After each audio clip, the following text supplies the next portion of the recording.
Why are we still playing Lundstrom?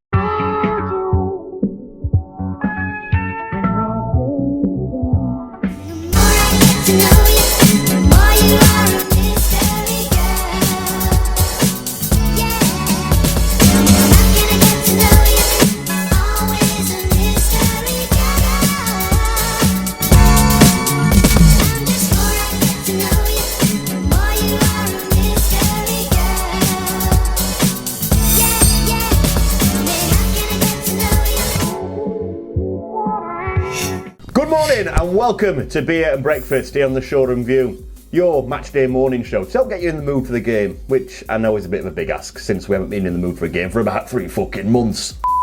We are trying our best here to come out with content that you will enjoy. We know that we're a vlogging channel, we know that we're a music video channel, we know that we're like doing little documentaries and maybe the matchday build-up isn't your thing, but we are trying our best to give you something to look forward to on match days since not a lot of us are looking forward to the match. Coming up, we've got the manager comments, team news, the lane is calling.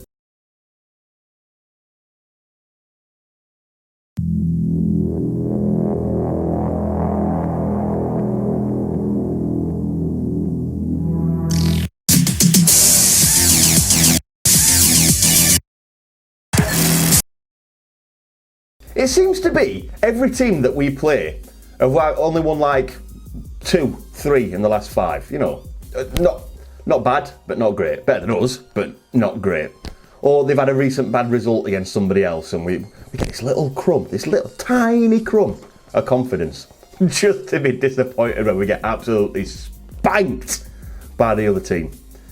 And it's wearing thin. It's really wearing thin. We really need to just get this season over and done. We concede. We ain't going to stay up. I say that. Is it worth a fiver? No, it's definitely not worth a fiver. Gamble away, kids. But no, we're not staying up. We're just week in, week out now. I think a lot of the players have just given up. Some of them haven't. Some of them are consummate professionals and they'll fight for everything. And we know who those players are. We also know the ones who have given up are. We'll always keep going. We'll keep fighting. And I think with Heckingbottom, he's a good coach, whether it's management material. I don't think he'll be the manager of Sheffield United. His only chance of doing that was pulling off the miracle of all miracles and keeping us up, but let's be fair, that would never happen, were it? But Heckingbottom is still fighting. He's still got a passion for it. So let's see what he had to say before this game. Well, Leeds has been training now, so obviously he dropped into the back end of last week before the Leeds game. Ended up getting some minutes against Leeds because of the injuries, which will have stood him in good stead. And then had a full week training this week. So yeah, he's all the better for what's been 7 days back with us now. Yeah, so the more we can get him training, the closer we're getting into start on the pitch. Yeah, Sharpie and Bash have been doing the rehab out on the pitch now, which is good. And time will tell with their injuries, how they respond, can they keep progressing in the right way. We'll be led by that, how they respond to each step up in the rehab. Sanders at the back end of it now, so we're hoping to get him back involved in training with the players next week. But obviously with the length of time he's been out, we're not going to put any pressure on him to be starting. He's going to need a lot of minutes training and assessment as we're doing that, because if you think of it logically, it's probably, you'd class that as the back end of his rehab then. Now he's back in an uncontrolled environment with us next week. He'll be responding to the ball and players rather than to the physio's words and commands, if you like. So yeah, we're hoping to get him back in next week. We're working really hard, and as I say, if we can get a couple of real good weeks training in him, we'll be able to get him back on the pitch. Now Jack at the minute, he's still going through a process, so he's had a lot of steps laid out in terms of, right, because there was a reaction to him coming back in his rehab towards the back end, taking a step back, getting some more advice, and then now he's beginning a step program, if you like. So best case scenario is going down that route. If that doesn't work, there'll be a different avenue, and so on and so forth. So it would be unfair. I've been in Jack's position. It'd be unfair to Jack and the medical team to say, look, you need him back by this date. Again, he'll be led by how he responds now to his ongoing rehab and treatment. And I think that's the most sensible way. When you've been out for such a length of time, it's about getting it right rather than getting it done quickly. I can understand the fans' frustration simply because, you know, the results and the season it's been 100%, but in terms of effort and commitment, you only have to look at the physical data, the physical outputs that he produces in games to see that he is making the effort and making the runs. If we're questioning quality, then that's a different matter. Obviously, I questioned that from us as a team after the game. I felt that was the difference in the teams. A great analogy one of the staff used on the Monday morning was it was like a tennis match, end to end, backwards and forwards, but we made more unforced errors than them. And I thought that's the great way to sum it up.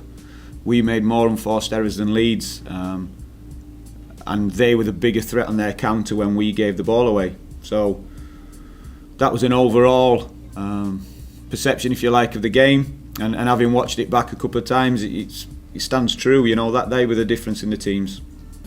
Performances, raise hope with performances, pick up points.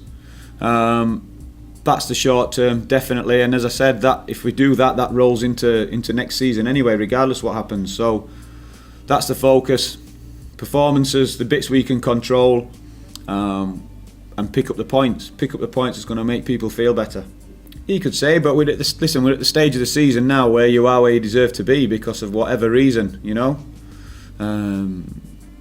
And they have been, you can see within the 90-minute games, there's moments where they can really hurt teams and open teams up, and that's been the case for Arsenal throughout the season. There's been some performances where everyone's talked about them being back in top four, and then there's been performances that have been questioned, and I think that's been plain for everyone to see. But we know that threat. We have to prepare for them at their best. There's moments in games where they are fantastic and they can blow teams away, as I've said. So we have to prepare for that and try and make them not be that good. Try and make them play on the back foot. Try and impose ourselves on them. Whilst at the same time keeping an eye out for those individuals that have got a bit of moment of magic that can take a game away from you. Right, it's everyone's favourite time of the week again when we talk about how many we're going to lose by, who's going to be playing out of position, and why our record signing only gets about 10 minutes every week. And yeah, Arsenal Sunday. God, I'm not looking forward to it. Is anyone looking forward to a single game that we've got left this season? Because I'd be very surprised to find a United fan who is. And they're a side who aren't on great form, but obviously are a lot better than us. And any side who isn't on great form, if they've got us coming in calendar, it helps them just perk up a bit, doesn't it? It's so, like, what can you preview? Because Baldock injured, so that's another one out, potentially. We don't know yet, but that's... What do you play? Do you play a back four? I know we've not got the players good enough to play a back four, especially against, I was about to say Arsenal's attacking quality, but they've not been great recently. But again, they're against our defence and a very makeshift one at that. Egan's probably not ready to start yet. I think he just came on because he was needed against Leeds.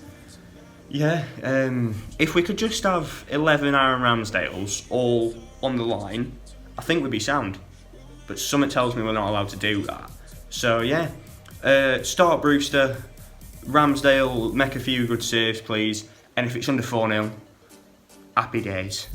Go on, Blades. So Arsenal, 8 o'clock Sunday night, worst kick-off time of the weekend, means that you dread it all week, and it's more likely to ruin your Monday. We'll all still be watching because we're all mugs. Not much will change, I don't think. Heckingbottom seems to like the setup that we've got. Obviously, we recruited to that setup, so it makes sense that we've got the players to play that, I guess. Personally,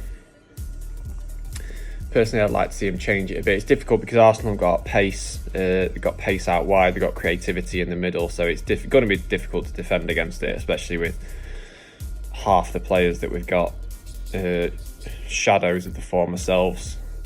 We surely can't play Lundstram. Surely not. Surely not. Surely even Heckingbottom's seen that we can't be playing him. Literally just chuck a kid in. Playing against a big team, a kid could really flourish with not having much pressure on him. I don't know. Who knows? If it was my choice, we'd just skip to the end of the season now, just forfeit the rest of the games for me. But yeah, I really don't know what else to say. The rest is rubbish. Up the Blades. Hi guys, quick video for Johnny at Shoreham View previewing Arsenal game.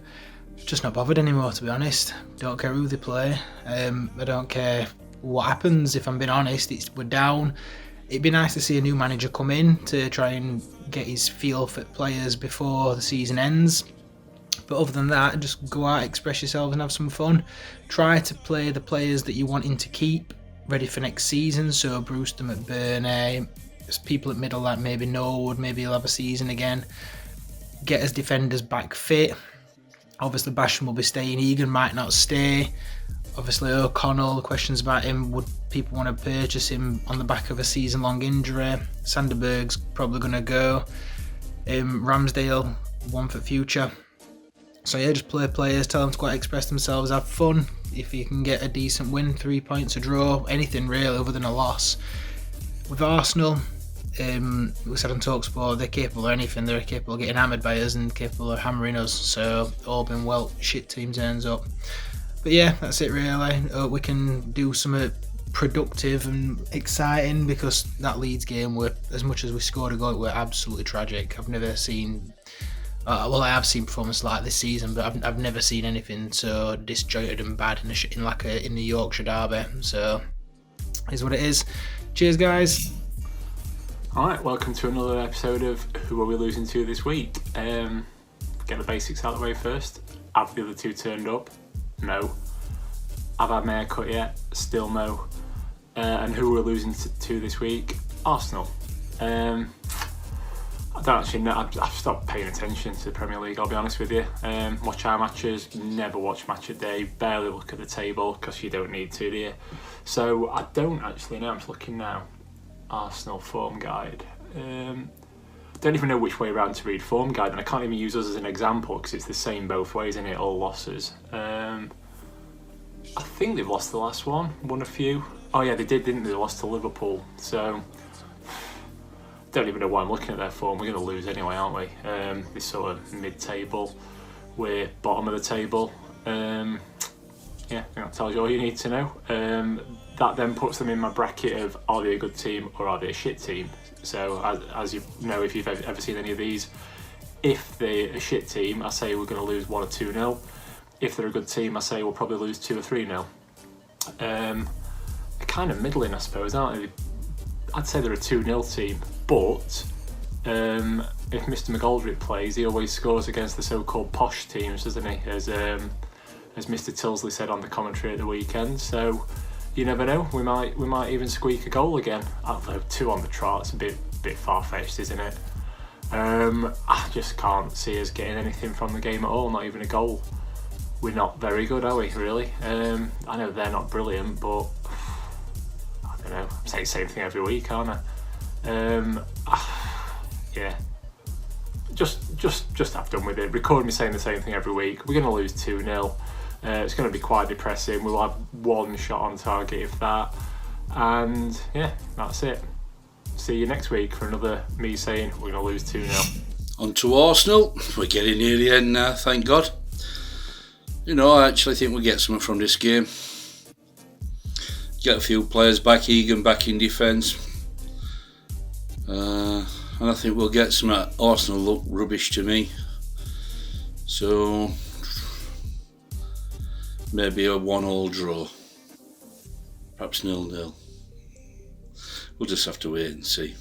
But I think we've got some games coming up now. If we could get some players back, get a couple of results, few results maybe. Looking on bright side. We'll just have to see. Still can't wait for the season to end. There we go. Arsenal. It's another game towards end of season, I suppose. One that we're probably going to lose. I just can't see us getting actually anything till end of season now. And if we do pick up anything, it's just going to be a bonus. Get us out of this bleeding league, get us back to championship, and hopefully we can start winning again. Lineup wise, like I've said before, don't play Lundstrom. I don't care if you've got to put in. I'll play anybody, just somebody who's going to give a bit more of a effort than what Lundstrom's offering at the moment, because it's embarrassing watching him and it's just frustrating to watch him.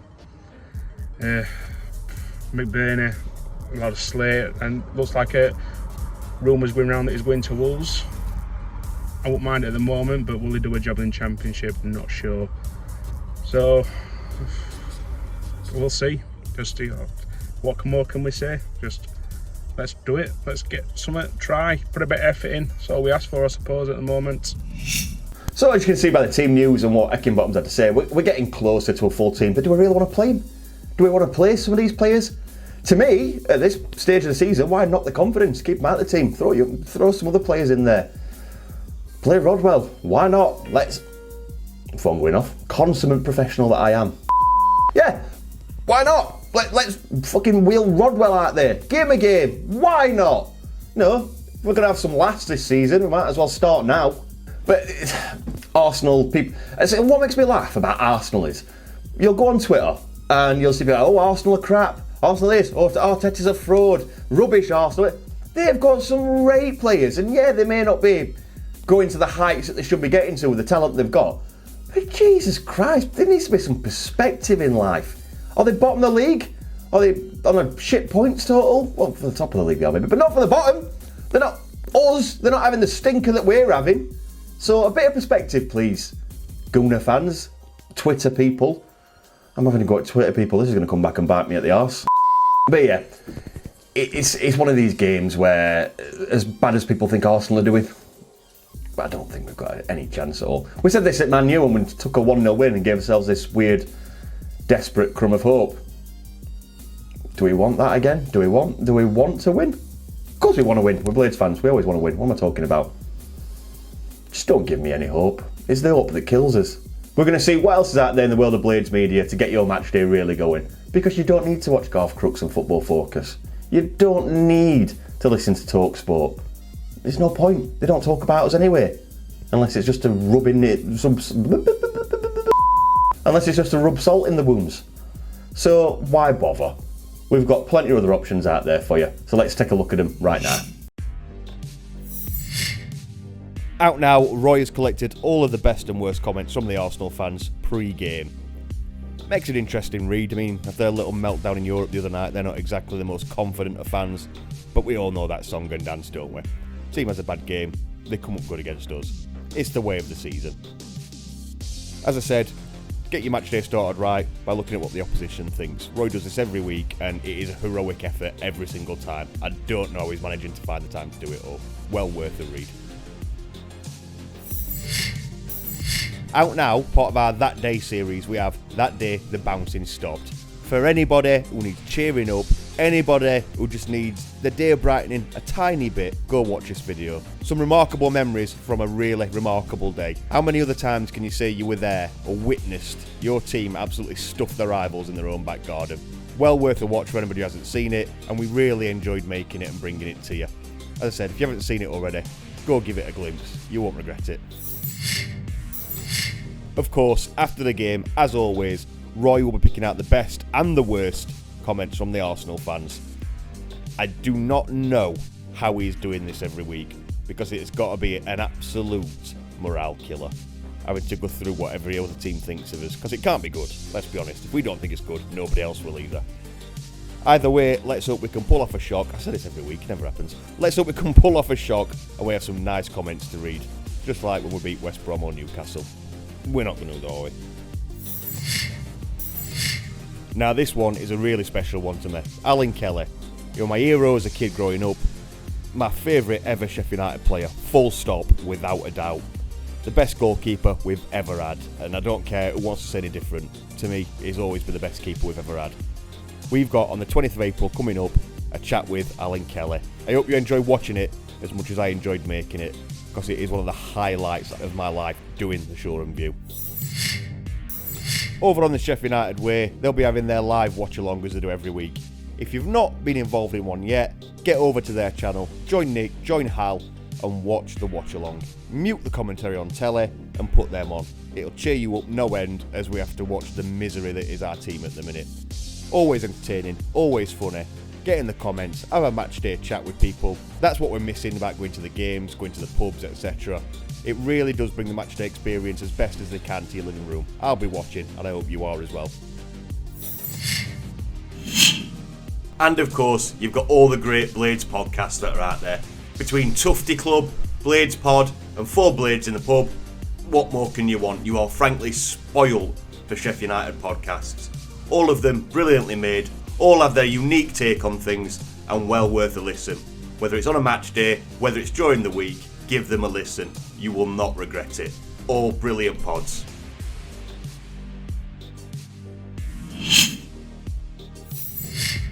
Coming up on Tuesday, April the 13th, we'll have WTF Went Off. Sheffield United versus Arsenal. It'll be the fans' turn to give their reactions to the game. I really hope, after all they've been through this season, sending in the mountain of misery that they've had to put up with every single week, that they have something to cheer about. We won't, but I hope they do.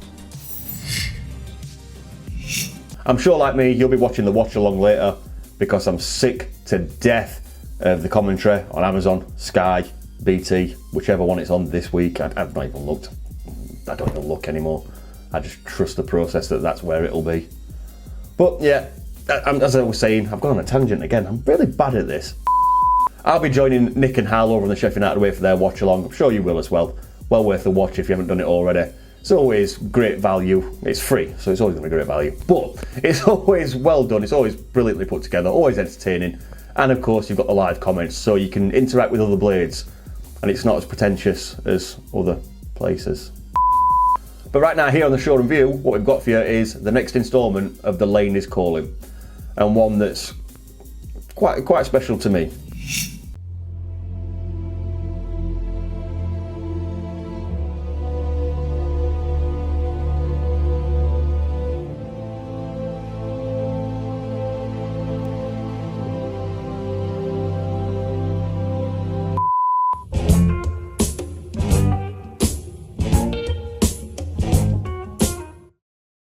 I'm Billy and I support Sheffield United.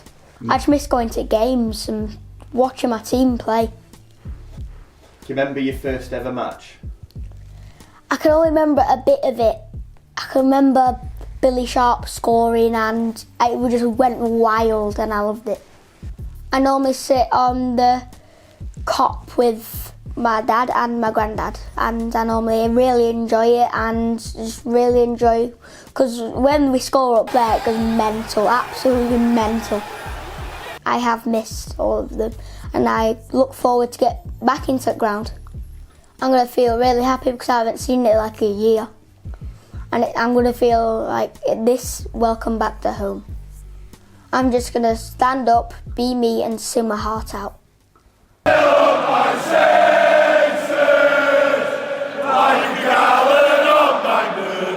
Like a bucket of wood, like a good picture stuff, like a night out in Sheffield, like a greasy chick butty, like Sheffield United, come fill me again. The next generation, there in front of you. Next generation of Blades fans. I'm sure that they won't have to go through what we've been through this season with not even being able to go and cheer his team on and, you know, being banned from games, and football this season has just been an absolute chore. Not just because of the results, but because a lot of us aren't made to be armchair fans, and this has just been awful for us. And hopefully, once those doors open again, it'd be like reuniting families, won't it? Long lost friends who haven't seen each other for so long, because that's what this is all about. It's not just cheering on your team, that's a massive part of it. But it's about the people that you spend your time watching the game with. A lot of non-football fans don't seem to get it, that it's about more than just what's on the pitch. It's about the day, it's about who you watch the game with, it's about family connections, friendships. It's about what you see on the stands, the terraces, the laughs, the giggles, and that's what we've been missing. Anyway, that's enough from me. If you did like the video, please go down in the comments, let us know, like the video, subscribe if you haven't done already, hit that bell like I said earlier, and let us know in the comments, how do you see today's game going? Score predictions, am I going to do a score prediction? Yeah, why not, we'll lose 5-0, fuck it. Anyway, up the Blades!